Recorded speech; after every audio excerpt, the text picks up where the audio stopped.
For problem number 4, it says create a new MATLAB script file named array.m in your script before the following calculations. Prompt. Once again, prompt requires input of the user for a vector. So that means your user is going to enter in a vector, which means your variable is going to store a vector. So write a loop. A loop means we're going to use for or while. We'll pick whichever one's easier to use because it doesn't tell us which one to use. To force the user to have a vector with 10 elements by checking if it's a row vector or column vector. Okay, so I have to force the user. And this is a user validation loop. Which means it has to be while. Okay. User validation loop has to be while loop. If the user entered in an incorrect input, print out the following message. So print out means I'm using display or fprintf. This one is just display. I would choose display for this one. At each iteration and at the end of the program, display the value using the following message where R and C correspond to the size of the input and X corresponds to the number of elements. So R and C, these can go ahead and be found using size. The number of elements can go ahead and be found out using numal or R times C. Either one works. Okay, so here we go. New script. Save it. Array.m. Prompt the user. Input values. Input. So I'll call it mat. Whatever. Equals input. Enter in a vector with 10 elements. Okay, so they're going to enter in a vector with 10 elements. That means mat is going to store something. I don't know what it's going to store. It depends on what the user enters in. But I want to go ahead and check if it's a vector with 10 elements. So I'm going to go ahead first and find the size. RC equals size of mat.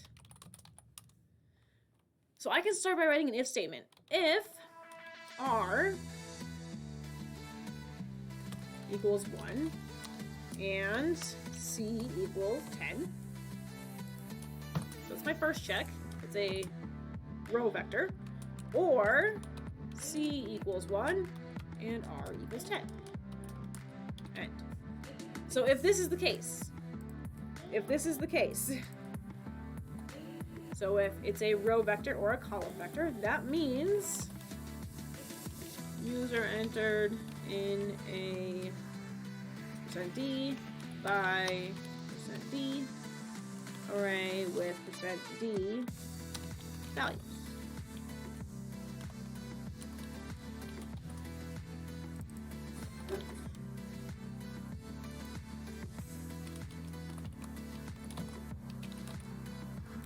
This would be the case if the user entered in something appropriately.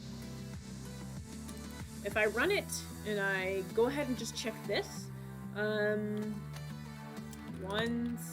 row, 10 elements, woohoo!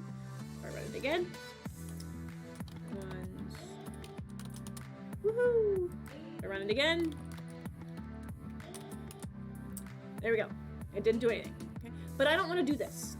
I don't want to do this. I want to go ahead and do the opposite of this. So I want to check if it's not one of these options. So I'm just going to go ahead and wrap it and say if it's not one of the options. Run it. Okay. I forgot to move my effort. So now this would be an else. Actually, I do want to take this out. But I also want to display invalid entry. Please re-enter a vector with 10 elements. So I'm building it piece by piece. So invalid entry, please re-enter a vector with 10 elements. So if I want to use the user to re-enter in a vector with 10 elements, I just re-prompt them. Redo mat. But the thing is, I want to repeat this over and over and over and over and over again. So if you ever want to repeat it over and over and over again, you just replace the if with a while. Keep in mind, you're gonna need to update RNC every time. And then we're gonna go ahead and delete that because whiles don't have else's. So I prompt the user for an element, or for a vector with 10 elements. I check to see what the size is. I check if that size is appropriate. If it's not appropriate, I display error. I print this out because it tells me at each iteration. So that means inside loop.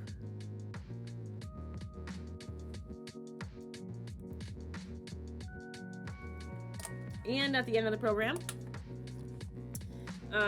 Then I prompt the user to enter in another element, another whatever, and then RC. I recheck the size, and then it goes back up to the top of my loop.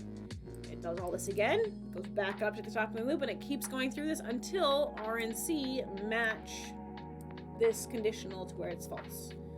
It says at the end of my loop here, at the end of my program, I want to display at the end of my program, which means it's outside your loop. And then we can go ahead and run it. 1, 2, 3. 1, 2, 5. So it is 10 elements, but it's still not a vector. 1, 2, 10, 1. And I can make sure that it ended. Okay. This one is by far one of the harder problems, but this is the structure of a user validation loop. If you were asked to do this with a for loop, you can't do this one with a for loop because you don't know how many times the user needs to enter something in. If you're asked to do a for loop, let's say you're asked to iterate through a vector, it'd be for I = 1 to the length of a vector. Or if it's a matrix, you can do 1 to the numeral of a vector. But there's different ways that loop questions might be asked. But this is what it looks like if we have a user validation loop. So there's that problem.